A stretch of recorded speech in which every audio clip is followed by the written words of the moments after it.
Episode 273 RR secret agent है। दोस्तों, अब तक आपने पिछले एपिसोड में सुना कि जब किया को लगता है कि वह इस बेट को नहीं जीत पाएगी तो वह उसे हर्ब को चुराने का फैसला करती है और वह कामयाब भी हो जाती है, लेकिन जब वह वहां से भागने लगती है तो उसके पीछे आरआर लग जाता है, जिससे आरआर और किया के बीच फाइटिंग शुरू हो जाती है। अब आगे किया के पास वक्त बहुत कम था, वह 30 मंजिल से ही जंप कर जाती है, जिसे देखकर आरआर के मुंह से जोरदार चीख निकलती है और वह भागकर किनारे पर पहुंचता है।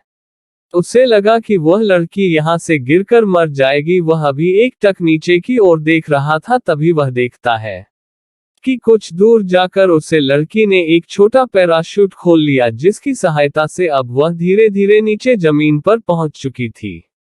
किया अपने इस मिशन पर निकलने से पहले पूरी प्लानिंग कर ली थी, इसलिए उसे अंदाजा था कि सिचुएशन कभी ऐसी भी हो सकती थी। इस वजह से वह बेझिझक इतनी ऊंचाई से कूद गई थी। वही जब आरआर देखा है कि वह लड़की सेफली नीचे पहुंच चुकी है तो पता नहीं क्यों उसके दिल को सुकून मिलता है और उसके होठों पर छोटी सी मुस्कुराहट आ जाती है। वह अपने बालों पर हाथ फेरते हुए बोलता है, जो भी हो तुम बहुत ही कमाल की हो, आज तक मैं तुम्हारे जैसा कोई और नहीं देखा। आई श्योर हमारी मुलाकात जल्दी होगी और मुझे उसे वक्त का बेसब्री से इंतजार रहेगा। ये कहते हुए उसके होठों पर बहुत ही प्यारी मुस्कुराहट थी। वह चेहरा अब उसके दिल और दिमाग में बस चुका था। इस वक्त वह बिल्कुल ही भूल गया था कि उसके हाथों से वह जड़ी बूटी निकल चुकी है। तभी थोड़ी देर में लुकास उसके पास पहुंच जाता है और उसे पागलों की तरह मुस्कुराता हुआ देखकर उसे समझ नहीं आता कि क्या हुआ। फिर वह सोचता है कि शायद इसने उसे चोर को पकड़ लिया है, इसी वजह से मुस्कुरा रहा है। वह जल्दी से दौड़कर उसके पास जाता है और बोलता है, क्या तुमने उसे चोर को पकड़ लिया? उसकी बातों को सुनकर आरआर अपने होश में आता है और उसकी ओर देखने लगता है। तभी लुकास उससे पूछता है, कहाँ है वह? कर मैं भी तो देखूं भला किसने इतनी हिम्मत हुई जो इतनी सिक्योरिटी के बाद भी चोरी कर लिया। उसकी बातों को सुनकर आरआर बोलता है कि वह चोर तो भाग गया। आरआर की बात सुनकर लुकास तो उसका मुंह ही देखता रह जाता है।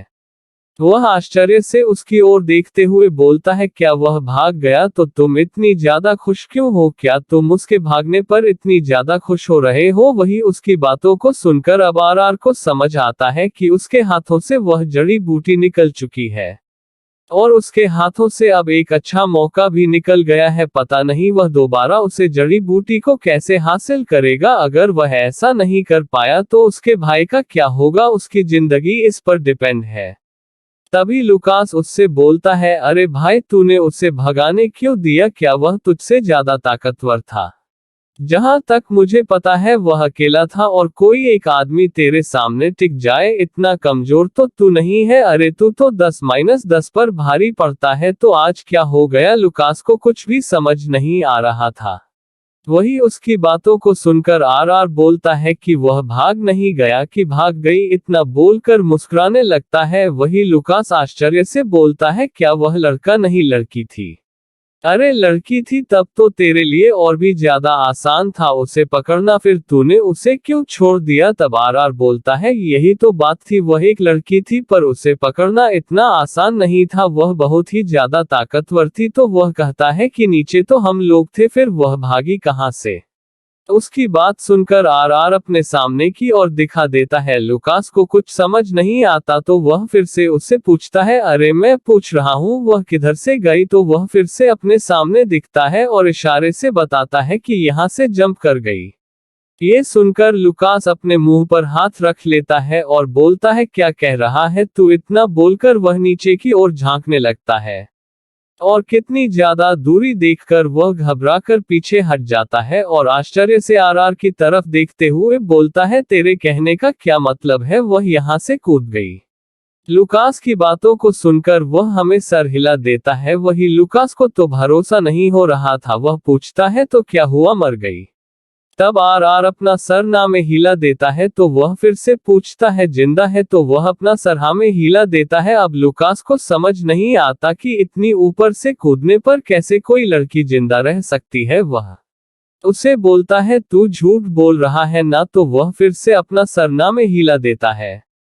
आप लुकास को कुछ समझ नहीं आता तो वह उसके सामने हाथ जोड़कर बोलता है, देख प्लीज मुझे सब कुछ सच सच बता वरना मैं पागल हो जाऊंगा। भला कोई इतनी ऊपर से कूदने पर कैसे जिंदा बच सकता है। उसकी बातों को सुनकर आरआर उसके कंधे पर हाथ रखता है और उसे अपने साथ नीचे ले जाते हुए उसे सारी बात बताने लगता है। जैसे जैसे लुकास उसकी बातें सुन रहा था उसका मुंह तो खुलता ही जा रहा था। अब उसका मुंह पूरी तरह से खुल गया था। तभी आरआर उसके मुंह को बंद करता है और बोलता है कि मुंह बंद कर ले वरना मक्खियों अंदर चली जाएगी। क्या सुनकर वह उसका हाथ अपने कंधे से झटक देता है और बोलता है कि तू बहुत खराब इंसान है। तूने इतनी खूबसूरत लड़की को देखा और मुझे नहीं बताया। मेरा भी मन कर रहा है उसे देखने का। अब मुझे समझ आया कि तू क्यों मुझे अपने पीछे नहीं आने दिया, क्योंकि तू अकेले अकेले उसे देखना चाहता था। उसकी बातों को सुनकर आरआर उसकी तरफ ऐसे देखा है जैसे कोई पागल को देख रहा हो। क्या वह खुद नहीं था जो उसके पीछे आने से डर रहा था और दम दबाकर वहां से भाग गया था और अब उसे पर इल्जाम लगा रहा है। वह उसकी ओर गुस्से से देखा है। लुकास उसकी आंखों को देखकर थोड़ा डर जाता है और फिर वह बोलता है कि हाँ हाँ चल ठीक है, लेकिन अगली बार जब तू उससे मिलना तो मुझे भी दिखाना। वैसे भी दुनिया में खूबसूरत और ताकतवर लड़कियों की बहुत कमी है और अगर कोई मिल जाती है तो मैं उसे अपनी गर्लफ्रेंड बना लूंगा। तब हमेशा वह मुझे प्रोटेक्ट करेगी। उसकी बातों को सुनकर आरआर हो तो उसे पर गुस्सा आने लगता है। वह उसे गुस्से से देखते हुए बोलता है, वह तुझ जैसे बेवकूफ के लिए नहीं बनी है। वह दुनिया में वन पीस है, उसके जैसा कोई नहीं है। तभी लुकास बोलता है, अब देखना यह मत बोलना कि वह बस तेरे लिए बनी है, क्योंकि जितनी अच्छी चीज देखता है बस वह तेरी हो जाती है। इस बार तो मैं नहीं छोड़ूंगा, इस बार तो मेरी होगी। आरआर उसकी तरफ देखकर बोलता है, सोचना भी मत। लुकास उसे बोलता है, तू सोचने की बात कर रहा है, मैं तो उसके साथ जिंदगी बिताते हुए खुद को रियलाइज कर रहा हूँ। लुकास की बातों को सुनकर आरआर उसे करने के लिए उसके पीछे भागता है। वही लुकास अपनी जान बचाकर आगे आगे भागने लगता है। वैसे तो आरआर बहुत ही ज्यादा खतरनाक है, पर वह अपने इस दोस्त के साथ बिल्कुल बच्चा बन जाता है, क्योंकि एक बार इसके इस दोस्त ने अपनी जान पर खेलकर उसकी जान बचाई थी। तब से वह उसे अपने साथ ही रखता है और उसका अपने भाई की तरह ध्यान रखना है। इसीलिए वह चाहे जो बोले उसे उसकी बातों से गुस्सा नहीं आता है, क्योंकि वह उसे बहुत ज्यादा प्यार करता है, बिल्कुल अपने छोटे भाई की तरह। और यह बात लुकास अच्छे से जानता है, इसी वजह से वह उसके साथ मस्ती मजाक करता रहता है। वरना अगर यही मजाक किसी और ने किया होता तो अब तक शायद वह जिंदा ना होता। वहीं दूसरी तरफ किया जब नीचे पहुंच जाती है तो तुरंत ही वह अपनी टीम को मैसेज करती है और वह काफी तेजी से दौड़ते हुए उस जगह पर पहुंचती है जहां उसने उन लोगों को मिलने के लिए कहा था। जैसे ही वहां पहुंचती है तो देखी है उसके सामने उसकी गाड़ी खड़ी थी, जिसके अंदर पहले से ही रूहानी बैठी हुई थी। वह किया को देखकर तुरंत ही उसकी और गाड़ी बढ़ा देती है। किया उतनी ही स्पीड के साथ गाड़ी में बैठ जाती है और फिर गाड़ी फुल स्पीड के साथ धूल उड़ती वहां से निकल जाती है। रूहानी उससे बोलता है कि बहुत ज्यादा प्रॉब्लम तो नहीं हुई, एक बार के लिए हमें तो डर ही लग गया था, लेकिन तुम्हें सामने देखकर जान में जान आ गई है। वही उसके साथ बैठा अयान, जो कि इस वक्त ड्राइव कर रहा था, वह भी किया को देखकर पूछने लगता है, तुम ठीक तो हो, कहीं तुम्हें चोट तो नहीं आई है। तभी रूहानी की नजर उसकी बाजू पर पड़ती है। उसके बाजू से अब भी खून रिस रहा था। खून के बहने की स्पीड कम हो गई थी, लेकिन जख्म गहरा था, इसलिए धीरे धीरे अभी निकल रहा था। जैसे ही रूहानी की नजर उसे पर पड़ती है वह तुरंत ही घबरा जाती है और घबराते हुए पूछती है कि यह कैसे हुआ। किया अपने बाजू की ओर देखते हुए उसे इंसान को याद करती है जिसने उसे यह जख्म दिया था। उसने उसका पूरा चेहरा तो नहीं देखा था, क्योंकि उसने अपनी आंखों पर मास्क लगा रखा था, लेकिन वह इतना जरूर बता सकती थी कि वह कोई बड़े घर का ताकतवर इंसान था और जिस तरीके से उसके पीछे आया था उसकी ताकत का अंदाजा लगाया जा सकता था। वह रूहानी से रिलैक्स होने को कहती है। वही रूहानी जल्दी से गाड़ी से ही फर्स्ट एड बॉक्स निकलती है और वह किया के जख्मों को साफ करने लगती है। वह जल्दी से उसे जगह पर कुछ दवा लगाकर उसे ब्लॉक करती है जिससे खून का बहाना बंद हो जाए और फिर उसे पर कुछ पट्टियां बांध देती है। आगे जब वह अपनी बेस पर पहुंच जाएंगे तो ट्रीटमेंट ठीक से कर लेंगे। वही किया काफी थक चुकी थी, वह शांति से अपनी आंखें बंद कर लेती है। रूहानी तुरंत उसके हाथों से बैग लेकर खोलकर देखती है तो उसकी आंखें चमकने लगती है। उसके सामने वही जड़ी बूटी थी जिसके बिना उनका एक्सपेरिमेंट अधूरा था। आखिर में वह एक डॉक्टर थी, उसे इसकी कीमत अच्छे से पता थी। उसके होठों पर प्यारी सी मुस्कुराहट आ जाती है। कुछ ही देर में वह लोग अपने बेस में पहुंच जाते हैं। वहीं दूसरी ओर उसे जगह पर अभी भी अफरा तफरी मची थी। अंदर ही अंदर यह बात बहुत से देश में फैल जाती है कि उसे जड़ी बूटी को किसी ने चुरा लिया है। जब अमेरिकन आर्मी को ये पता चलता है तो वह भी परेशान हो जाते हैं। उन्हें भी नहीं समझ आता कि किसकी इतनी हिम्मत हो गई जो इतनी सिक्योरिटी के बावजूद उसे चुरा ले गया। उन्हें कुछ समझ नहीं आ रहा था। ये काम बहुत कठिन था और इस काम को करने में बहुत बड़ा रिस्क था और ऐसी रिस्क तो बस कुछ लोग ही उठा सकते हैं। इसके बारे में उन्हें पता था कि वह अभी इस देश में नहीं है तो फिर वह काम कौन कर सकता है। इस वक्त अमेरिका आर्मी ने एक मीटिंग बुला रखी थी। उनके हेड ऑफिस में बड़े बड़े ऑफिसर बैठे हुए थे। सबके चेहरे पर 12 बजा हुआ था। उन सबको कुछ भी समझ नहीं आ रहा था। इस जड़ी बूटी की जरूरत उन्हें भी बहुत ज्यादा थी, इसीलिए वह लोग भी इस ऑप्शन में भाग लिए थे और यह कोई दूसरा नहीं बल्कि आरआर ही था। वह यहाँ का माफिया किंग था और वह हमेशा अच्छे काम ही किया करता था और वह अमेरिका सीक्रेट एजेंट भी था। उन लोगों ने इससे एक बड़ी पोस्ट ऑफर की थी। अगर वह उनके प्रपोजल को एक्सेप्ट कर लेता तो आज वह चीफ कमांडर होता, पर वह किसी नियम और कानून में बंद कर नहीं रह सकता था। उसे फाउंडेशन बिल्कुल भी पसंद नहीं थी। वह बिल्कुल आजाद पंछी की तरह रहना चाहता था, इसलिए उसने साफ साफ मना कर दिया था। पर वह उनकी टीम का मेंबर जरूर था, जिस वजह से वह वक्त वक्त पर उनकी मदद भी करता रहता था।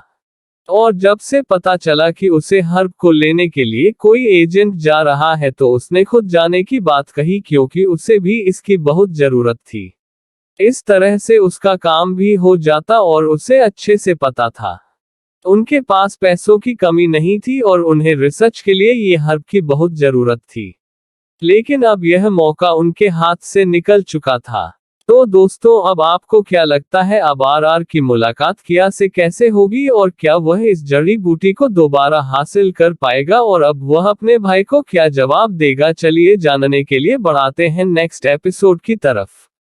और दोस्तों, जैसा कि मैं 2 स्टोरी एक साथ दे रही हूँ इसलिए वक्त बहुत कम मिल पाता है और मैं दोनों स्टोरी डेली नहीं बन पाती हूँ, क्योंकि एक स्टोरी ही लिखने में 5 घंटे लग जाते हैं और किसी दिन घर में ज्यादा काम होने की वजह से मैं स्टोरी ज्यादा बड़ी भी नहीं बन पाती हूँ। इसलिए मेरी आपसे रिक्वेस्ट है कि आप नाराज बिल्कुल भी ना हो और मैं इन दोनों स्टोरी को अंत तक जरूर दूंगी, इसलिए आप बिल्कुल भी ना सोचे कि मैं इस बीच में बंद करूंगी। और बहुत से लोगों ने ये भी कहा है कि डेंजरस माफिया गर्ल का शुरू का फिर से अपलोड करें, क्योंकि वह शुरू की स्टोरी भूल चुके हैं। तो जिस दिन मुझे वक्त मिलेगा मैं 8 से 10 घंटे की स्टोरी शुरू से अपलोड कर दूंगी, जिससे आप लोग उसे सुन सके। बाकी जिन लोगों ने उसे सुन रखा है वह उसे इग्नोर कर दूसरी स्टोरी सुने।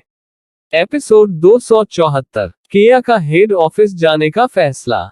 दोस्तों, अब तक आपने सुना कि आरआर के हाथों से बचकर किया अपने टीम के साथ वहां से निकल जाती है। अब आगे किया जैसे ही अपने होटल पहुंचती है वह तुरंत ही रूहानी को वहां से निकलने को कहती है, क्योंकि यहाँ रुकना उनके लिए खतरे से खाली नहीं था। आखिर में उन लोगों ने इतना बड़ा कांड जो कर दिया था, वही रूहानी जल्दी जल्दी वहां से निकलने का पूरा इंतजाम करती है। कुछ ही देरी में किया ने खुद से अपनी ड्रेसिंग कर ली थी। अब उसका हाथ इस समय सही था। दर्द को कम करने के लिए उसने एक इंजेक्शन भी ले लिया था, जिस वजह से उसे परेशानी ना हो। वह लोग तुरंत वहां से चेक आउट कर लेते हैं। इस वक्त उनके सारे गार्ड पहले से ही उनके बताए जगह पर पहुंच चुके थे। किया उन लोगों को खुद से इस वजह से दूर रखी थी जिस किसी को उन पर शक ना हो और वह लोग आसानी से वहां से निकल सके। उसका ये प्लान काम कर गया। वह लोग तुरंत ही वहां से निकाल कर उसे स्थान पर पहुंच जाते हैं जहां उनका जेट खड़ा था। यह एक प्राइवेट जगह थी जिसे उन्होंने काफी पैसे देकर सेक्रेटली बुक किया था, जिससे उनकी जानकारी बाहर न लीक हो सके। ये कंपनी अपने कस्टमर के लिए लॉयल थी, इस वजह से अब किया को कोई डर नहीं था। वह लोग तुरंत ही वहां से अपने जेट में बैठ निकल जाते हैं। इस वक्त वह लोग न्यूयॉर्क के लिए निकल रहे थे। ये पेश किया के लिए बहुत ज्यादा सेफ था, क्योंकि किया ने अपने बहुत से साल यहाँ बिताए थे। उसकी ट्रेनिंग भी इसी सिटी में हुई थी। कुछ घंटे के सफर के बाद वह लोग वहां पहुंच जाते हैं। किया ने पहले ही मैसेज कर दिया था, जिस वजह से जैसे ही वह लोग वहां लैंड करते हैं, वहां उनके लिए कुछ सिक्योरिटी गार्ड इंतजार कर रहे थे। वह लोग किया और उनके लोगों के बैच को देखकर पहचान जाते हैं।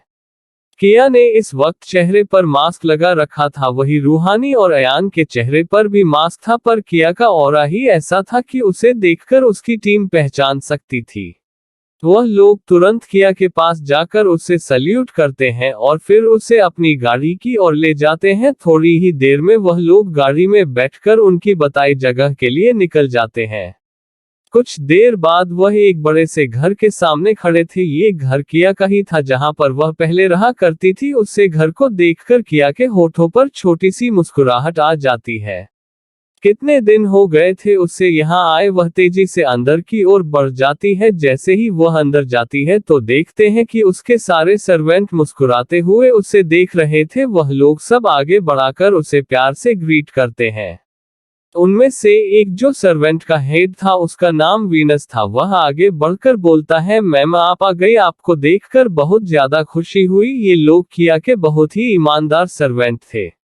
उसके ना रहते हुए भी इन लोगों ने इस घर की जिम्मेदारी ले रखी थी। वह इसका अच्छे से ध्यान रख रहे थे। वही रूहानी और अमन भी अंदर आ जाते हैं। वह लोग उन्हें भी देखकर अभिवादन करते हैं। किया के सारे दोस्त यहाँ आया करते थे, इस वजह से इन सबको सारे सर्वेंट पहचानते थे। किया उन लोगों को खाना तैयार करने को कहकर अपने रूम में चली जाती है। वही रूहानी और अमन भी अपने अपने रूम में चले जाते हैं। किया जल्दी ही फ्रेश हो कपड़े चेंज कर आ जाती है और वह बेड पर आराम से बैठ जाती है। फिर अपना लैपटॉप निकाल कर उसमें कुछ टाइप करती है और फिर मेल कर देती है। कुछ ही देर में दूसरी तरफ से जवाब आता है, जिसे पढ़कर किया के होठों पर मुस्कुराहट आ जाती है। वह ओके लिखकर लैपटॉप बंद कर देती है। उसके बाद वह थोड़ी देर के लिए आराम से लेट जाती है। तभी अचानक से उसका फोन रिंग करता है। वह रहती है तो उसे पर रेहान का नंबर शो कर रहा था। वह मुस्कुराते हुए फोन रिसीव कर लेती है। दूसरी तरफ से बहुत ही प्यारी सी आवाज उसके कानों में पड़ती है। हेलो एंजल, तुम कहाँ हो? तुम ठीक तो हो ना? और ज्यादा काम नहीं करना, हेल्थ पर भी ध्यान दो। उसकी बातों को सुनकर किया मुस्कुराने लगती है और कहती है कि मैं बिल्कुल ठीक हूँ। वैसे आपको मेरी याद कैसे आ गई? उसकी बातों को सुनकर रेहान मुस्कुराने लगता है। वह मुस्कुराते हुए कहता है कि मैं तुम्हें भूलता ही कब हूँ, जो मुझे तुम्हारी याद आएगी। तुम तो हर वक्त मेरी आंखों के सामने रहती हो। जब भी मैं आंखें बंद करूं तभी तुम दिखाई देती हो, और जब भी आंखें खोलता हूं तब भी तुम मेरे सामने होती हो। आप बताओ कि मैं तुम्हें कैसे भूल सकता हूं? उसकी बातों को सुनकर किया मुस्कुराने लगती है। वह बोलती है कि वैसे क्या काम कर रहे हो? वह उसे बताता है कि अभी कुछ सीक्रेट मीटिंग में व्यस्त था, पर अब फ्री हो गया है।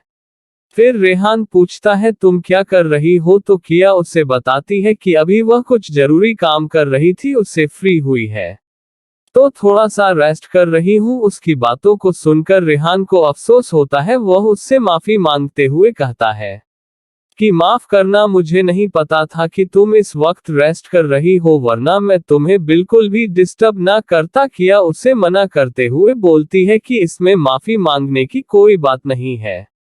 मैं इस वक्त सो नहीं रही थी, बस थोड़ा आराम कर रही थी। वैसे मुझे अच्छा लगा तुमने कॉल किया। तो किया की बातों को सुनकर रेहान के होठों पर मुस्कुराहट छा जाती है। वह वैसे ही मुस्कुराते हुए बोलता है कि क्या सच में तुम्हें अच्छा लगा? किया को समझ नहीं आता कि वह क्या जवाब दे। उसने तो बस उसे बुरा ना लगे इसलिए बोल दिया था, लेकिन अब वह सीरियस था। वह किया को खामोश देखकर समझ जाता है, तो वह उसे रिलैक्स करते हुए बोलता है कोई बात नहीं, तुम इस बात का जवाब मुझे बाद में दे देना।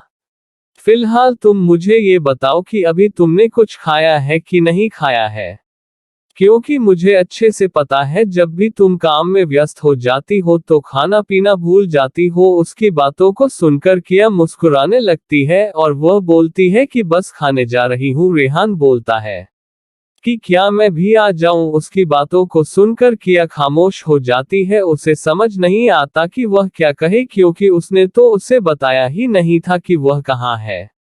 अब उसे समझ नहीं आ रहा था कि वह रेहान से सच बताए या झूठ बोल दे, पर उसे झूठ बोलना सही नहीं लगा तो वह उससे बोलती है, मैं अभी इंडिया में नहीं हूँ। उसकी बातों को सुनकर रेहान हैरान हो जाता है। उससे पूछता है कि वह कब इंडिया से बाहर गई और उसने उसे पहले क्यों नहीं बताया, तो वह बोलती है कि अचानक से मेरी कंपनी में प्रॉब्लम आ गया था, जिस वजह से मुझे अर्जेंटली वहां से निकलना पड़ा। क्या सुनकर रेहान थोड़ा रिलैक्स हो जाता है।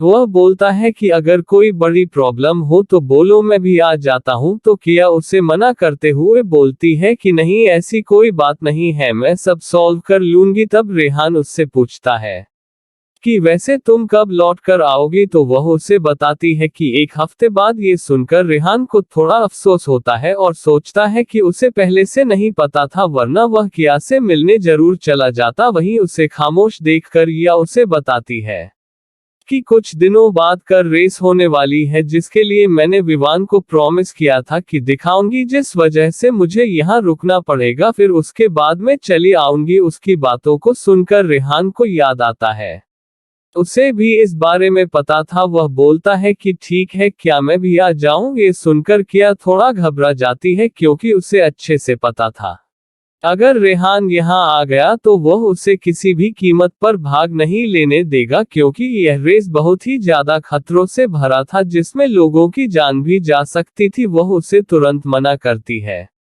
और बोलती है कि इसकी जरूरत नहीं है। वैसे भी क्या तुम्हारे पास काम खत्म हो गया है? अगर तुम्हारे पास करने को कोई काम नहीं है तो मेरी तरफ से तुम अक्षत भाई का ध्यान रखो, जिससे मैं निश्चिंत हो पाऊं। ये सुनकर रेहान भी मान जाता है। आखिर में उसकी एंजल ने उसे कोई काम कहा है तो वह भला उसे कैसे मना कर दे, पर उसे नहीं पता था कि यह तो किया कि बस एक चाल थी उसे रोकने के लिए। थोड़ी देर बाद इसी तरह बातें करके उन लोगों ने फोन रख दिया। कुछ ही देर में सर्वेंट उसे खाने को बुलाने आता है। किया अभी खाना खाने के लिए बाहर आ जाती है। तीनों लोग बातें करते हुए खाना खाते हैं। फिर उसके बाद किया रूहानी को अपने रूम में बुलाती है और वह चली जाती है।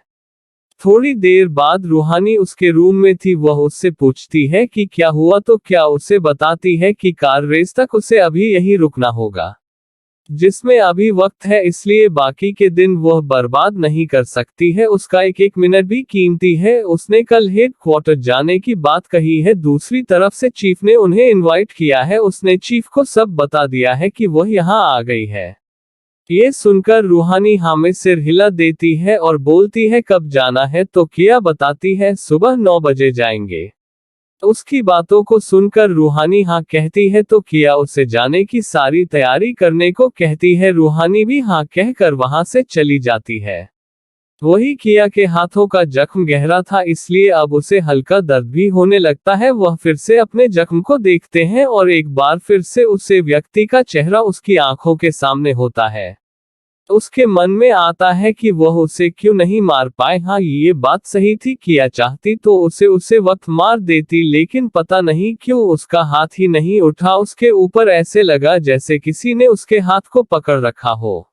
वह उसे बारे में सोचने लगती है, लेकिन थोड़ी ही देर बाद वह मन में बोलती है चाहे जो हो जाए, अगर ये दोबारा मेरे सामने आया तो मैं इसे छोड़ने वाली नहीं हूँ और इसे एक अच्छा सबक सिखाऊंगी जिसे ये पूरी जिंदगी याद रखेगा। इतना बोलकर वह सोने लगती है। तो दोस्तों, दूसरे दिन क्या होने वाला है? हेड ऑफिस जाकर किया की मुलाकात किससे होगी? आगे का एपिसोड इंटरेस्टिंग है। चलिए बढ़ते हैं नेक्स्ट एपिसोड की तरफ।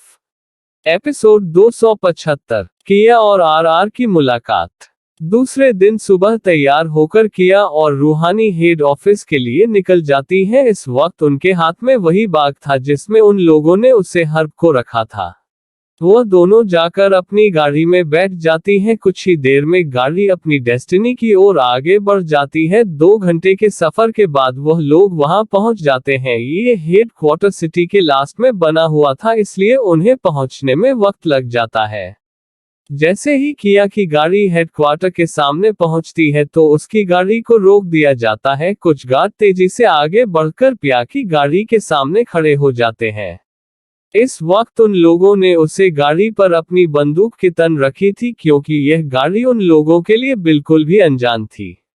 तभी एक गार्ड आगे बढ़कर उनकी गाड़ी के पास आ जाता है। जैसे ही वह पास आता है तो वह देता है कि गाड़ी के दरवाजे का शीशा नीचे हो रहा है। क्या देखकर वह अलर्ट हो जाता है। तभी किया अपने पास से एक कार्ड निकाल कर उसे देती है। ये देखकर वह गार्ड आगे बढ़कर वह कार्ड ले लेता है। जैसे ही वह गार्ड किया के दिए गए कार्ड को देता है तो वह तुरंत ही 2 कदम पीछे हो उसे सैल्यूट करता है। उसे ऐसा देख बाकी के गार्ड भी उसे सैल्यूट करते हैं, क्योंकि यह उन लोगों का सीनियर था और अगर सीनियर किसी को सैल्यूट कर रहा है तो जरूर वह कोई बड़ा ऑफिसर है। वह लोग तुरंत ही उसके गाड़ी के सामने से हट जाते हैं और गेट को खोल दिया जाता है। जैसे ही गेट खुलता है तो किया की गाड़ी अंदर चली जाती है। इस वक्त किया के साथ रूहानी थी, जो कि ड्राइव कर रही थी। रूहानी उसे जगह को देखकर किया से बोलती है, कितना टाइम हो गया ना हमें यहाँ आए। ये सुनकर किया भी हाँ बोलती है और वह चारों ओर देखने लगती है। हेडक्वार्टर बहुत ही बड़ा था और बहुत ही दूर दूर तक फैला हुआ था। उसमें बहुत सी बिल्डिंग बनी हुई थी जो अलग अलग डिपार्टमेंट की थी। वही एक बिल्डिंग के अंदर एक बड़े से मीटिंग रूम में बहुत सारे ऑफिसर बैठे थे। इस समय उनके चेहरे पर बहुत ही ज्यादा एक्साइटमेंट दिख रही थी। यहाँ पर बहुत से ऐसे ऑफिसर थे जिन्होंने किया के साथ मिलकर बहुत से मिशन को पूरा किया था और वह किया को अच्छे से जानते थे। और बहुत से ऐसे ऑफिसर थे जिन्होंने बस किया के बहादुरी के किस्से सुन रखे थे। उन्हें एक भी बार मौका नहीं मिला था उसके साथ काम करने का। लेकिन अब जब उन्हें पता चला कि टाइगर आने वाला है तो वह अपना सारा काम छोड़कर यहाँ आ गए थे। जी हाँ, किया का ये नाम इन्हीं लोगों के द्वारा दिया गया था। जिस वक्त ये लोग लंबे समय तक जंगल में फंस गए थे उसे वक्त उन पर टाइगर ने हमला किया था, जिसे किया ने फाइट कर इन सब की जान बचाई थी। तब से ये लोग उसे टाइगर के नाम से बुलाने लगे थे और धीरे धीरे यह उसकी पहचान बन गई थी। ये लोग उसे बहुत ही एडमायर करते थे। इसमें से 3 सीनियर ऑफिसर ऐसे थे जो किया को बिल्कुल अपनी बच्ची की तरह मानते थे। उन लोगों ने उसे ट्रेन किया था। किया तब बहुत छोटी थी, पर इतनी छोटी बच्ची के अंदर इतनी ज्यादा ताकत और सीखने का हौसला देखो उसे इम्प्रेस हो गए थे। और उन लोगों किया के लिए एक से बढ़कर एक फाइटर को पॉइंट किया था, जिससे किया अपनी फाइटिंग स्किल बढ़ा सके। किया के अंदर सीखने का जुनून इस कदर था कि बहुत ही कम वक्त में सब कुछ सीख चुकी थी। किया अपने आप को हर स्थिति में डाल सके, इसलिए ये लोग उसे अपने साथ बहुत से मिशन में भी ले जाते थे। और आज जब पिया आ रही थी तो सब बहुत ज्यादा खुश थे। वही एक शख्स ऐसा भी बैठा था जो टाइगर का बेसब्री से इंतजार कर रहा था, भी से इंतजार कर रहा था।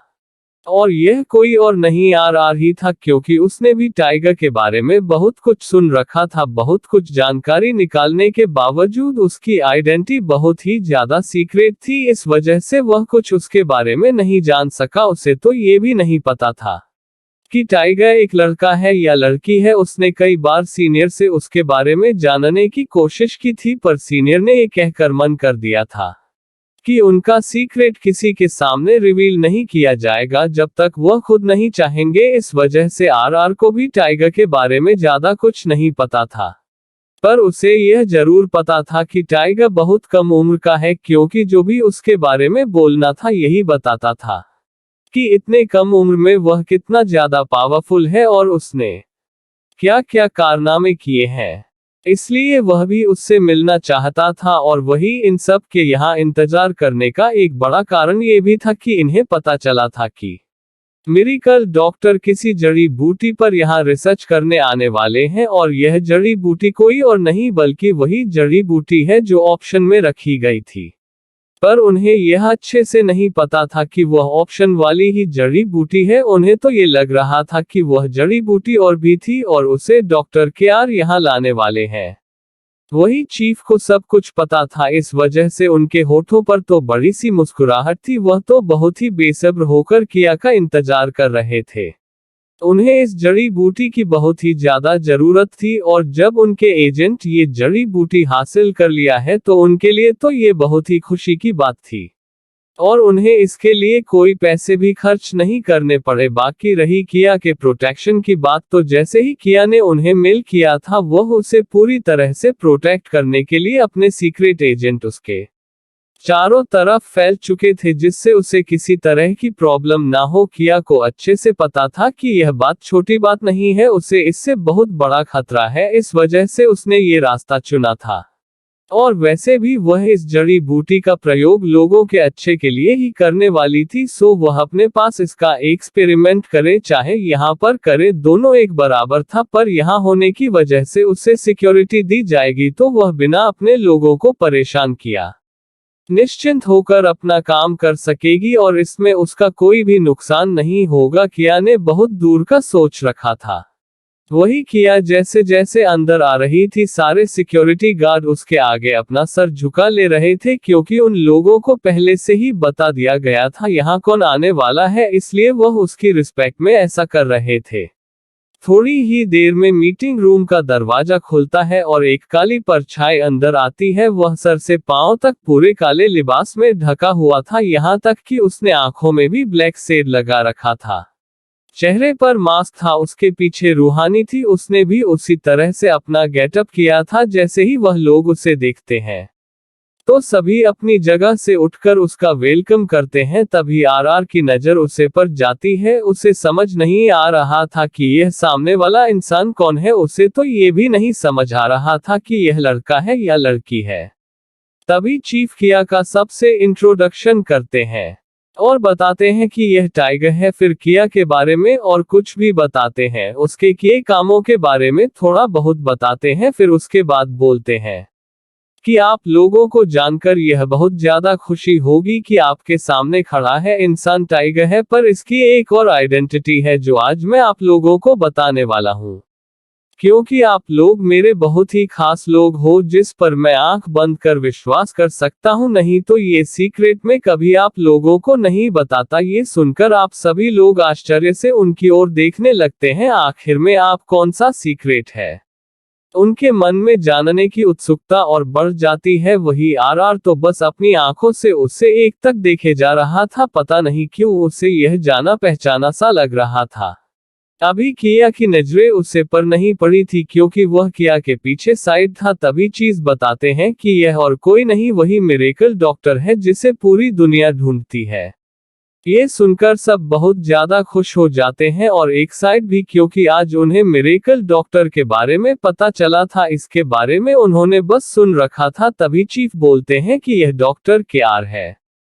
क्या सुनकर सभी के होठों पर बहुत ही बड़ी मुस्कुराहट आ जाती है। वह लोग एक बार फिर से किया को ग्रीट करते हैं। इस वक्त वह सब इतने ज्यादा खुश थे कि उनके होठों पर खुशी साफ साफ दिखाई दे रही थी, उनके चेहरे मुस्कुरा रहे थे। तभी किया अपने आंखों से अपने ब्लैक शेड को हटती है। आप सबके आगे उनकी प्यारी सी नीली आंखें आ जाती है। आप किया अपनी नजरें उन सब पर डालती है, कभी उसकी नजरें एक व्यक्ति पर जाकर रुक जाती है। उसे पहचानने में देर नहीं लगती कि यह कौन है।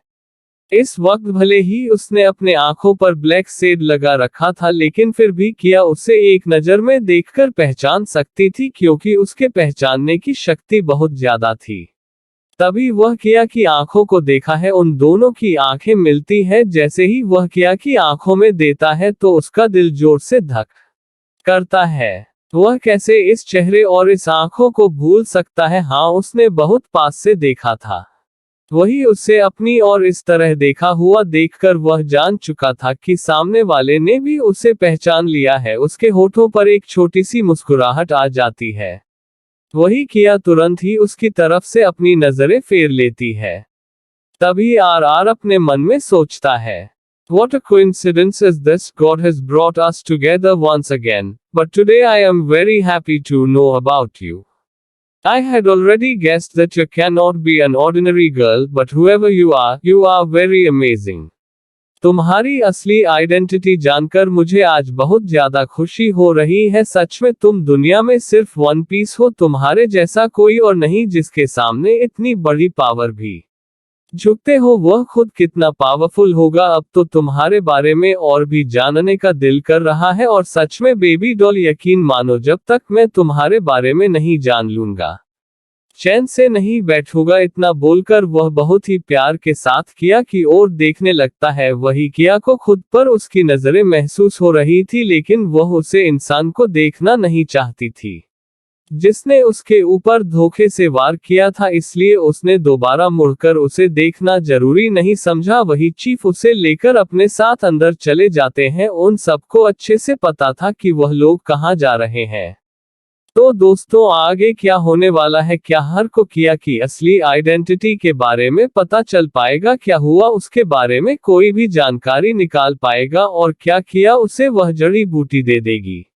और अगर वह उसे वह जड़ी बूटी देगी तो उसकी कीमत क्या लगाएगी? आगे का एपिसोड और भी इंटरेस्टिंग होने वाला है, तो सुना बिल्कुल ना बोलिए। मिलते हैं आपसे नेक्स्ट एपिसोड में, तब तक के लिए स्टोरी में बने रहने के लिए धन्यवाद।